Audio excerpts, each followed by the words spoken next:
This is a week's sail from Scarborough up to Scotland. Now, we did an overnight sail, the first leg from Scarborough up to Newton Haven. So this is sunset just on the first leg. Not an awful lot of wind, but absolutely lovely. And this is dawn the next day. Glassy calm. Very nice, but again, obviously no wind, so we're motoring here.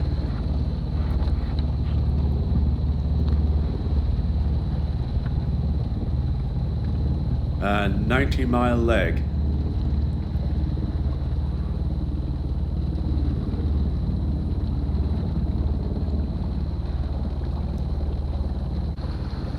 Now, just a bit further on up the coast, the wind did fill in it a little bit, so we managed to get the spinnaker up. So this is probably getting towards the end of the leg, towards Newton Haven now.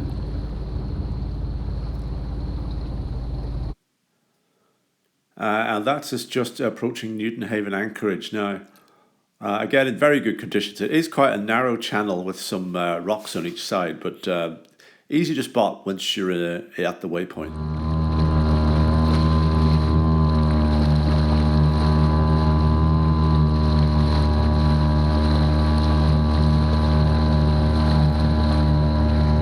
That's us anchored up and just got the dinghy out ready to head to the pub, which is actually the Ship Inn in Low Newton. Really nice pub. Now, fellow boat we were cruising with, their outboard for the dinghy packed in, so we gave them a tow in, and they were so happy they started doing chip impressions.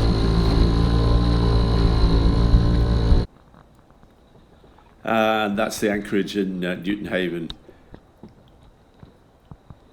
The morning after a few beers. That's the Ship Inn in the distance there, with its own microbrewery. Really nice place.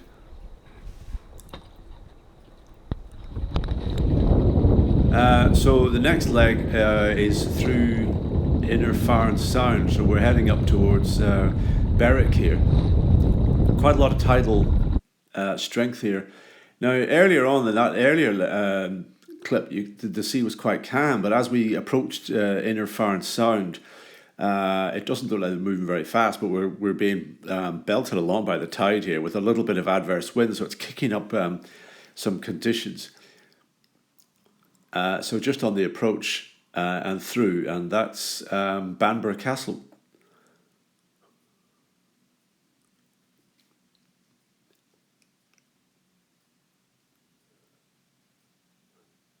Didn't get a chance to explore the place, unfortunately, but everybody says it's really interesting, but we just sailed past.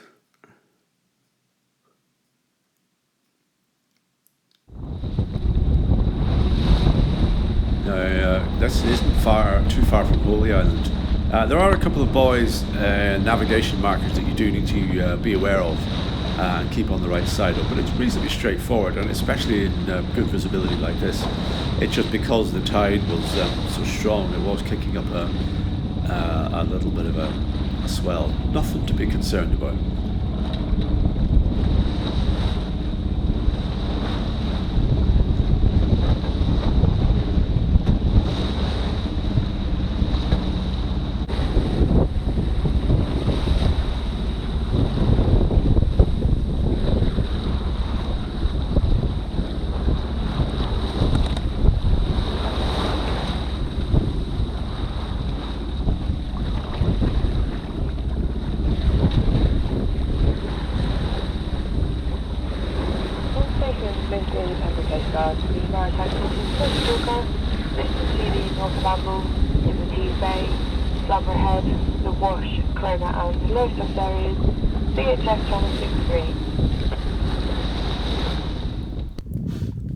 Now this is the Anchorage at Holy Island, and we were really lucky with the conditions. It's absolutely magical, it really was. Lovely sunset, lovely calm. Only thing was seals were calling all night. So an unusual sound for an Anchorage. Yeah, not too far a walk to the pub either. Lovely.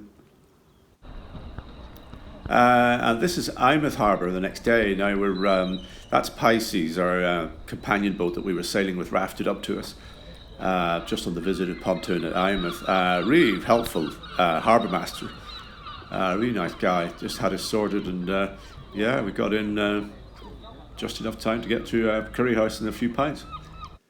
And that's some friends of ours who were setting off to the Orkneys, Dan and Phil on Blue Bayou. Now this is the entrance to Einmath Harbour. You can see why they call it the Canyon. And I don't know if I'd want to do it in adverse conditions, but on the day we had, it was great, really, really good. Pretty straightforward once you've had a look at the navigation pilot book.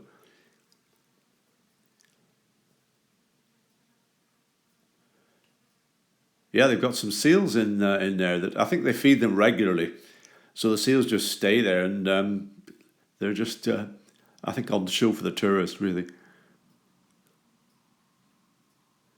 Yeah, really nice place.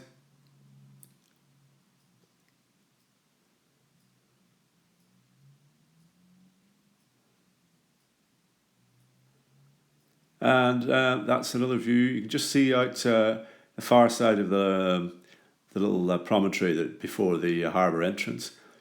And there's the channel into the harbour itself. Now just outside the channel there, you see there's a boat coming in now. You can't see it because of the state of the tide, but just a bit further back from where that boat is, there's a line of rocks. Now this is us getting into Berwick on Tweed. It's quite a narrow channel. You do need to pay attention and follow the navigation aids. So there's a lot of pointing and tutting going on here, just to make sure that we keep in the channel. But you can see the buoys. It is pretty straightforward. I think we were quite anxious just on coming in because we'd never done it before. But actually, as long as you pay attention, it's reasonably straightforward. And you've got to do it with a reasonable depth of tide. And obviously, you wouldn't do it with too much swell in the harbour entrance. But as long as you do that, and obviously all the pointing fingers and tutting and using binoculars, that's just what you've got to do. Yeah, I think we must have interrupted a dinghy race here, but we couldn't change course because we were in the channel and we didn't really want to go outside and ground. I don't think they minded. They're having a good time. Oh yeah. There's the bridge.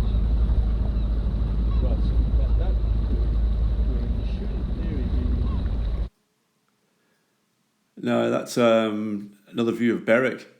The harbour, the quay, the marina where we were moored up is just behind that white van there, white lorry. And there's the bridges, obviously, well known in Berwick. And again, a really helpful harbour master. He couldn't do enough for us. Really nice guy.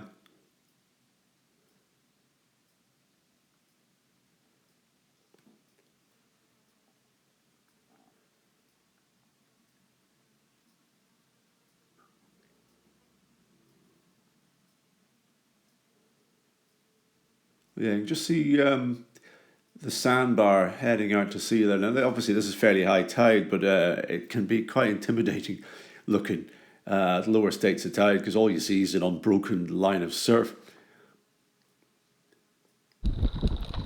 We found time to do a bit of biking as well, the fold-up bikes that bring with us. So there's lots to see. I'd love to go back to Berwick. So it's a really nice place to explore.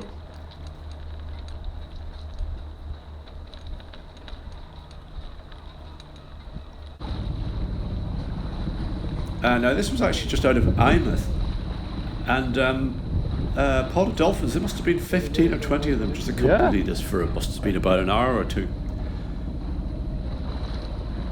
I don't know whether maybe it's just the conditions or this year, but there do seem to be more dolphins, and whether they're following more fish and more seals, I just don't know. But we've seen quite a lot of it this year.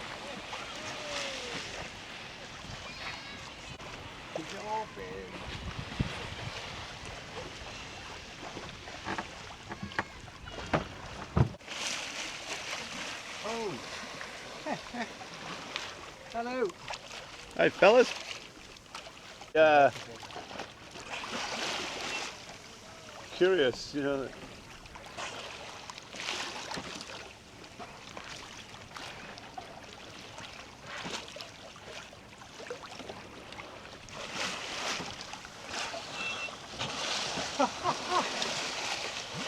Whoa.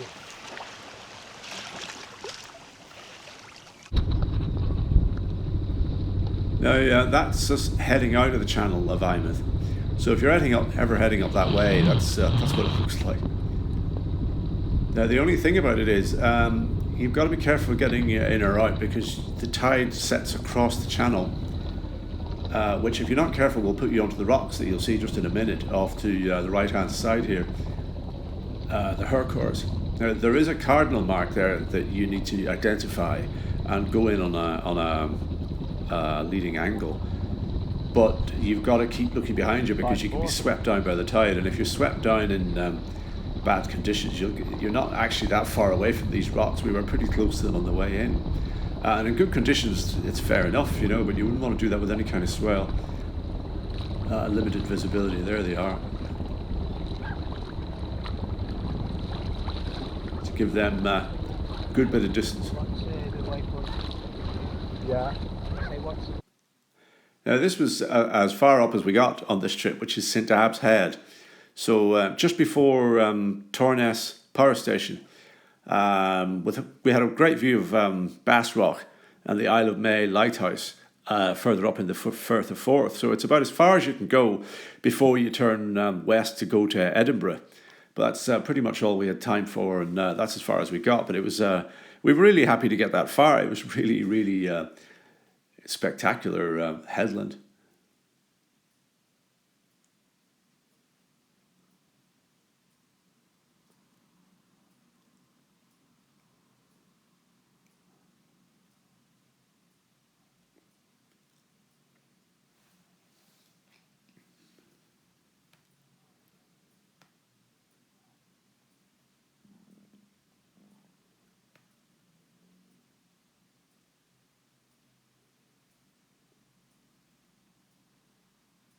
And we were really lucky with the conditions because although there's a bit of swell there, there's nothing too difficult. But again, it wouldn't be somewhere you'd want to be in a storm or adverse conditions.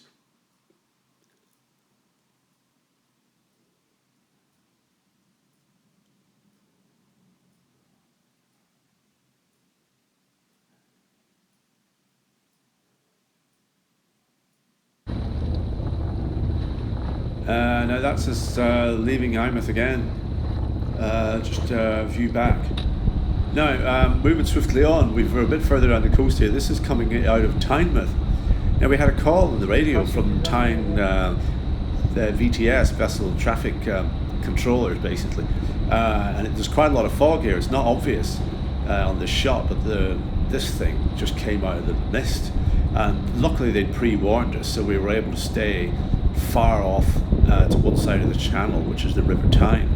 And I wouldn't want to be mowed down by that thing. I tell you, it's absolutely massive. So yeah, another advantage of having radio and identification system. I know that this is us moored up in Whitby on the way back down.